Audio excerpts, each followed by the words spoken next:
देश के एक एक गांव ढाणी में जाकर के लोगों से संवाद किया और संवाद करने के बाद वो इस नतीजे पर पहुंचे कि इस देश का ओबीसी आज भी उत्पीड़ित है, परेशान है और वो अपनी समस्याओं के लिए जूझ रहा है और जो कांग्रेस से भी बिछड़ गया है। इसलिए वापस इस देश में राहुल गांधी ने नारा दिया है सामाजिक न्याय के सिद्धांत का और सबसे पहले उन्होंने आवाज उठाई मोदी सरकार के खिलाफ कि आपको जनगणना करनी है तो आप जाति की जनगणना करिए, जिससे सबके सामने ये आना चाहिए कि इस देश में कौन सी जाति कितने प्रतिशत में रहती है। और ये जातिगत जनगणना ये सरकार कोई राजी खुशी नहीं करा रही है, ये राहुल जी के दबाव का परिणाम है। भूमि अधिग्रहण का कानून आया, उसमें राहुल गांधी जी ने आवाज उठाई तो आज किसानों को मुआवजे के नाम पर एक अच्छी व्यवस्था देने का काम राहुल जी ने किया। और आने वाले समय में आपको, हमको, सबको, मैं आपको बहुत सीधी बात कहता हूँ, ज्यादा लंबी बात नहीं कहता, इन लोगों को सत्ता से दूर करना है। अगर नहीं कर पाए, हम जातियों में उलझे रहे, हम धर्म और संप्रदाय में उलझे रहे, तो आने वाला वक्त बहुत दूर नहीं है माय डियर कि देश की पूरी संपत्ति 4-5 धन्ना सेठों के पास जाने वाली है, धीरे धीरे जा रही है।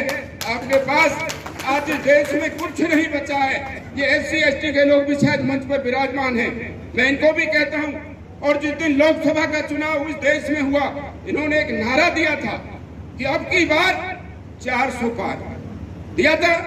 इस नारे के पीछे इनकी साजिश क्या थी? इस नारे के पीछे इनकी साजिश थी कि इसका देश का जो संविधान है, भीमराव अंबेडकर जी ने जो संविधान रच करके हमारे आम आदमी के लिए प्रेषित किया है, जिससे वो अपनी आवाज बुलंद कर सके, उस संविधान को बदलने की इनकी साजिश थी। लेकिन धन्यवाद देना चाहते हैं कांग्रेस के नेताओं को, वो तमाम देश में जा करके और पूरे देश की जनता को और खास करके राजस्थान की जनता को ये समझाने में सफल रहे कि अगर 400 पार हो गई तो इस देश में शासन व्यवस्था भंग हो जाएगी, संविधान नष्ट कर दिया जाएगा।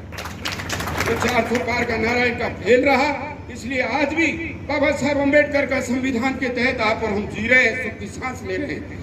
आज कोई बात करो भाई, प्रजातंत्र का सिद्धांत क्या है कि जो कुर्सी पर बैठेगा जनता उससे सवाल करेगी। अगर गांव का कोई सरपंच है तो गांव का व्यक्ति सरपंच से सवाल करेगा कि मेरी गली की सड़क क्यों नहीं बनती, मेरे मोहल्ले में पानी क्यों नहीं आता।